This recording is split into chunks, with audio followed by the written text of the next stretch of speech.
জামাই ষষ্ঠীর এই যে ধরো যে এগুলো ডালা ধরো দিতে একটু হয় তুলো। শুভ জামাই ষষ্ঠীতে, সেটা গতকাল রাত্রে মা করে দিয়েছে।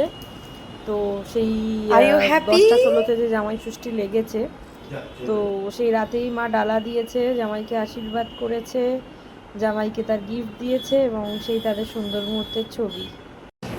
জামাই ষষ্ঠী উপলক্ষে মায়া দুপুরবেলা এতগুলো পদ একা রান্না করেছে, মানে আমি ভাবতে পারছি না। 5 রকম ভাজা, ডাল, চাটনি, চিংড়ি মাছের মালাইকারি, কই মাছের তেলকই, রুই মাছের কালিয়া ফুলকপি দিয়ে, ভেজ মুগ ডাল, তারপর হচ্ছে কচুর লতি, মুগ ডালটা ছিল নারকোল দিয়ে, তারপর কচুর লতি এবং পুঁই শাকের তরকারি, 5 রকম ভাজা, আর ওদিকে দই মিষ্টি তো রয়েছে, আর ফলও রয়েছে আম, যেটা জামাই ষষ্ঠীর মেন ফল, যেটা দিতেই হয়।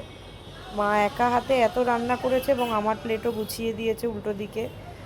তো জামাইদের এটাই অনেক বড় একটা মানে প্রাপ্য, যে একটা বিশেষ দিন এবং তাদের শাশুড়ি মারা এইভাবে তাদের খাওয়ায়।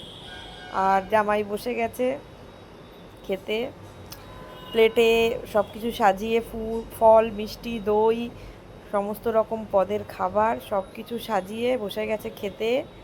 এবং এটাই জামাই ষষ্ঠীর সবচেয়ে